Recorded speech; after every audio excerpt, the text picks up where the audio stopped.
Oi, Peter, tudo bem? Aqui é Rafael Campos e hoje vamos falar um pouco sobre os aromas e odores que podem preencher o seu world building. Gostou dessa ideia? Então sim, bora!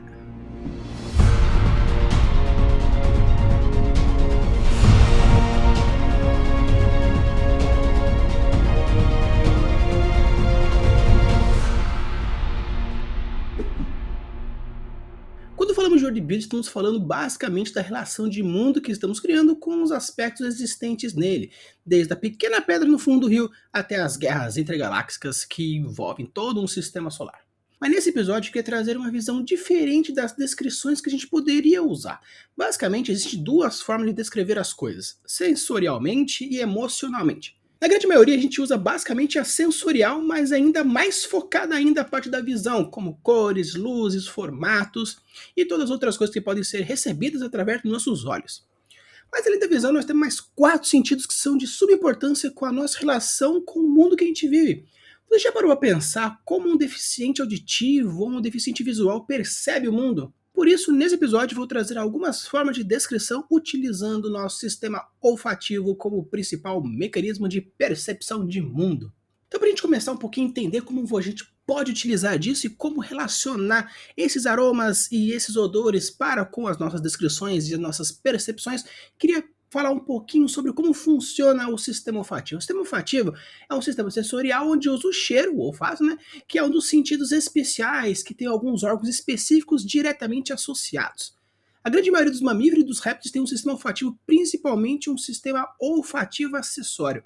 E o sistema olfativo principalmente detecta substâncias transportadas pelo ar, enquanto o sistema acessório detecta estímulos da fase fluida. Tanto o sistema olfativo quanto o do paladar, que é o gustativo, são frequentemente chamados de sistemas quimiosensoriais, porque ambos estão relacionados com o cérebro e a composição química dos objetos e das coisas que eles vão estar recebendo dentro do processo de transdução. Mas para não ficar muito técnico, basicamente as partículas voláteis, ou seja, que são aquelas partículas que se desprendem do local, chegam no nosso nariz, estimulam o nosso cérebro, trazendo aí uma percepção.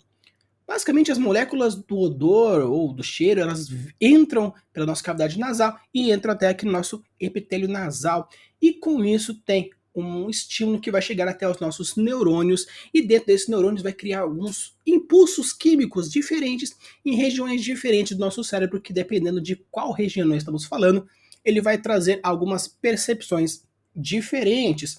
E esse nosso cérebro, ele tem diversas áreas que vão analisar esse padrão de sinal e significar a partir de alguns fatores, como fatores evolucionais, experiências passadas, culturas e padrões pessoais. Beleza? Então, para não ficar um episódio muito chato, muito técnico, vamos agora colocar a mão na massa e falar um pouco de como podemos usar dessas descrições dentro desse sistema olfativo para trazer as nossas emoções e criar um mundo e um world building incrível. Beleza? Como eu disse no começo, existem basicamente dois tipos de descrições, sensoriais e emocionais. Então, quando a gente vai falar... Então, como eu disse no começo do episódio, existe basicamente dois tipos de descrições: as descrições sensoriais e as descrições emocionais. As descrições sensoriais, basicamente, ela usa os cinco sentidos para trazer alguma coisa, fala sobre a cor, o calor, a textura, o cheiro, o gosto das coisas. Como de uma maneira geral a gente usa a visão como principal forma de descrição, normalmente as descrições tradicionais, que também são sensoriais da visão, elas são deixadas um pouco mais de lado nessa explicação. Vamos falar um pouquinho mais sobre as sensoriais, mais focadas então no nosso paladar. Quando a gente fala de descrição de ambiente, a gente pode trazer tanto essas sensoriais, onde nós vamos falar sobre padrões de cheiro, padrões de aromas, e também podemos focar um pouco nessa descrição emocional utilizando aí o cheiro. Beleza? Então vamos falar um pouquinho sobre alguns elementos interessantes que você pode colocar, algumas palavras-chave que você pode colocar na sua descrição para deixar algo bem mais perceptível e até mesmo salivar, dependendo de quão gostoso é o cheirinho ou quão nojento é aquele cheiro, você pode sentir uma certa ansia, beleza? Então vamos lá para algumas descrições interessantes. Então, para começar, eu queria falar um pouquinho sobre algumas flores, como por exemplo a lavanda. A lavanda é um arbusto denso e perene com algumas folhas lineares pranteadas. Ela é meio cinza, às vezes verdeada, e as flores são profundamente roxas e com alguns pontos de violeta, até mesmo azuis. Muitas pessoas utilizam a lavanda como alguns óleos essenciais, então você pode tratar um pouco da lavanda, como por exemplo, fala que ela possui fragrâncias limpas. Fragrâncias limpas é algo descritivo que a gente pode colocar, que a fragrância limpa basicamente é aquele cheiro que você percebe e você sente exclusivamente aquele cheiro. E são cheiros relativamente fortes que dificultam a mistura com outros cheiros. Então, quando você fala, por exemplo, que aquela estrutura, aquele ponto é uma fragrância limpa, basicamente você está dizendo que é exclusivamente daquele cheiro, beleza? E você também pode colocar como fundos sutis, fundos herbáceos ou até mesmo essências florais cítricas. Então você pode sim utilizar dessas relações. Então, como por exemplo aqui trouxe para vocês da lavanda, você pode colocar a descrição de limpa, suave, forte, profunda e superficial. E aqui a gente chama também de traços. Os traços são aqueles pequenos pontos que você identifica lá no fundo, porém também podem ser colocados. Já quando a gente fala de uma fragrância superficial ou profunda, basicamente nós estamos falando do seguinte: uma substância profunda é uma que ela acerta lá no fundo do seu nariz. São cheiros bem característicos de alguma coisa que faz com que você perceba claramente que é aquilo. Aquilo é uma substância profunda. Já uma substância superficial é aquela que você percebe já no começo do seu nariz. É quando você começa a sentir o cheiro de alguma coisa, você já percebe já o que é aquilo. Não necessariamente algo forte ou algo fraco, mas sim algo que está relacionado a quando que você percebe alguma coisa. Então, um cheiro superficial é um cheiro que quando você pega logo no começo, você já sente. Profundo é quando você sente mais pro final daquele cheiro. Seria mais ou menos quando você começa a tomar um suco, mas percebe o gosto do suco depois que você já está tomando ele. Basicamente seria essa questão de uma definição de um cheiro superficial ou um cheiro profundo, beleza? Um outro tipo de descrição que você pode colocar dentro do seu word building, vou trazer aqui um pouquinho falando sobre a camomila. A camomila ela é uma flor bem simples, bem aveludada, tem a pontinha amarela, tem as pétalas brancas, ela é muito comum encontrada em diversos campos por aí. Então você pode colocar como, por exemplo, uma fragrância forte, doce, frutada, amarga. Então você pode colocar então alguns elementos que também estão associados a elementos gustativos. Você tem um cheiro ácido, um cheiro doce, um cheiro amargo, também como se fosse você estivesse degustando esse cheiro a partir das suas papilas gustativas, porque o sistema sensorial, olfativo e do paladar, o gustativo, ambos são químicos, como eu falei no começo do episódio. Então você pode ter essa associação desses dois tipos de descrições. Então, o que seria então uma descrição de alguma coisa frutada? Coisa frutada é quando você percebe que ela é doce, mas não é aquele doce muito enjoativo, é aquele levemente doce. Então você pode falar que é frutada porque as frutas possuem frutose, que é um tipo de açúcar natural. Então você pode colocar que alguma coisa que tem uma fragrância frutada, é uma fragrância onde traz essa sensibilidade um pouquinho mais doce, mas não tão doce como um doce realmente propriamente dito. Uma outra forma que você pode colocar também é a da camomila, que eu vou trazer aqui para vocês, interessante, é a camomila que muitas vezes ela pode ser utilizada tanto como um tempero, um ingrediente natural para você também deixar um pouco de cheiro e também um pouco de gosto, tanto que a camomila ela é um doce muito comum, beleza? E é bem interessante porque a descrição do cheiro da camomila você pode trazer como, por exemplo, quente e fria. Então você pode utilizar descrições sensoriais táteis também dentro da sua forma de descrever o seu cheiro. Então quando a gente fala desse cheiro quente ou cheiro frio, estamos basicamente falando sobre aquela questão que eu falei anteriormente no nosso cérebro, que existem alguns padrões, tanto sensoriais quanto padrões pessoais ou até mesmo padrões evolutivos. E como a camomila ela traz um efeito térmico para o corpo, muitas vezes o nosso corpo ele está já previamente treinado. Então, quando ele sente o cheiro de camomila, ele já faz associação com uma percepção que, ao utilizar dessa camomila, você vai ter também. Então, você pode sim descrever dessa forma, utilizando fatores quentes, fatores frios também. Uma outra planta que eu gostaria de trazer para vocês é a rosa absoluta, ou a rosa damascena, ou a rosa centifolha.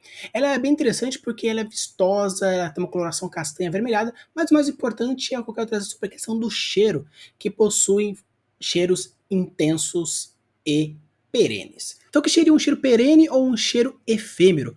O cheiro perene é aquele cheiro que fica. Sabe quando você coloca um perfume e parece que ele se mantém forte no corpo? São algumas substâncias químicas que mantêm o perfume naquele local. Mas um cheiro perene é o cheiro que ele fica constantemente preso em você. É aquele cheiro que parece que gruda em você. E o cheiro efêmero, ele já é um cheiro que é mais volátil, ele passa fácil. São diversas características, diversos adjetivos diferentes que você pode colocar dentro do seu cheiro, até mesmo algumas outras associações interessantes, diretas e indiretas, que você pode fazer dentro da sua caracterização do seu mundo fantástico. Beleza, pessoal? Então tem diversas formas que você pode utilizar a sua descrição, colocando alguns elementos diferentes. Até mesmo você pode fazer algumas associações diretas, como por exemplo, cheiro de podre. O podre não tem cheiro. Ah, mas quando a gente percebe que o negócio ele tá podre? É porque quando tá podre ele libera compostos, né, de enxofre, e esses compostos de enxofres eles têm uma estrutura química que quando entra em contato com o nosso cérebro, ele percebe que alguma coisa está fora, porque o enxofre está diretamente ligado a algumas bactérias. Então o corpo evolucionalmente aprendeu a partir da seleção natural que alimentos relacionados com bactérias são alimentos que vão causar um certo mal, então ele associou esse cheiro àquele cheiro. Então não existe necessariamente um cheiro de podre, mas com o percorrer do tempo, com o decorrer da história da humanidade, a galera utilizou esse cheiro para colocar. Porém, não é necessariamente de podre, mas sim de compostos de enxofre. Mas existe um cheiro bem interessante que muitas vezes alguns romances, algumas músicas é colocado que é o cheiro de chuva. A chuva não tem cheiro, a água ela é algo que não tem cheiro, não tem gosto e não tem cor. Então quando a gente fala de cheiro de chuva, basicamente nós estamos falando daquele cheirinho da terra molhada pós-chuva. Basicamente o cheiro de terra molhada nós estamos falando de um nome chamado petricor. Petricor é um termo utilizado pelos pesquisadores australianos em 1960, quando isolaram esse composto. Não necessariamente esse composto, mas sim esse padrão de cheiro, onde Petrus significa pedra e Ícor significa o fluido que passa pelas veias dos deuses. Então, basicamente, seria aquele cheiro gostosinho pós-chuva. Então existem diversos pontos que podem ser tratados. Quando a gente fala desse cheiro, basicamente é o que? É a água batendo nas plantas, batendo na terra e liberando esses compostos voláteis, que muitas vezes também estão associados a algumas bactérias, porém essas bactérias são bactérias que produzem antibióticos. Então, como eu falei para vocês, na parte evolutiva, quando a gente fala desse cheiro gostoso, significa que o corpo ele sabe o que identificar para ser bom para ele. Então ele gosta desse cheiro gostoso, por quê? Porque está associado a essas bactérias que por acaso estão associadas também a essa questão de antibiótico, então existe uma relação gostosa, porque o antibiótico é algo que ajuda a combater as bactérias ruins, micro-organismos ruins. Então essa associação é bem interessante.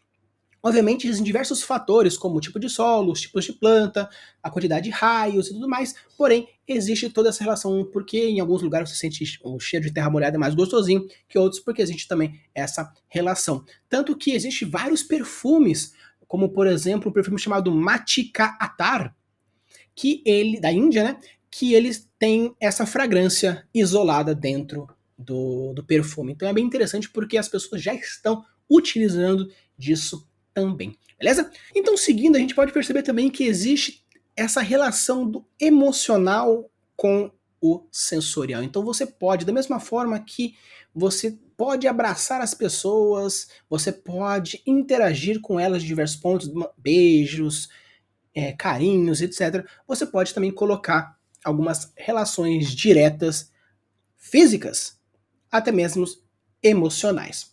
Como, por exemplo, cheiro de comida de mãe. Isso então, pessoal, que não necessariamente o cheiro da comida da sua mãe é o mesmo do cheiro da comida da minha mãe. Mas quando a gente fala que esse cheiro tem cheiro de comida de mãe, é uma relação direta onde você sente aquele cheiro e sente aquele amor, aquele carinho no preparo, no ambiente, como fosse um afago de mãe. Onde você pode colocar de pai, de irmão, de namorado, não importa. O importante é você, na hora de descrever aquele cheiro, você colocar um sentimento associado. Por quê? Como eu falei para vocês, um sistema olfativo ele está diretamente ligado ao seu cérebro que vai pegar esses padrões químicos e fazer associações. E como sentimentos também são padrões químicos associados, você pode fazer essa mistura bioquímica entre esses dois fatores. Como você pode falar assim, por exemplo, o cheiro veio como um soco. Aquele cheiro forte, que não necessariamente a pessoa tomou um socão na cara, mas existe aqueles cheiros que vêm de uma tal maneira que parece que a pessoa tomou um tapa na cara, um soco no estômago. Então você pode sim associar descrições diferentes, beleza? Outro ponto interessante que também você pode colocar é falar assim que o cheiro tinha cheiro de amor, tinha cheiro de raiva.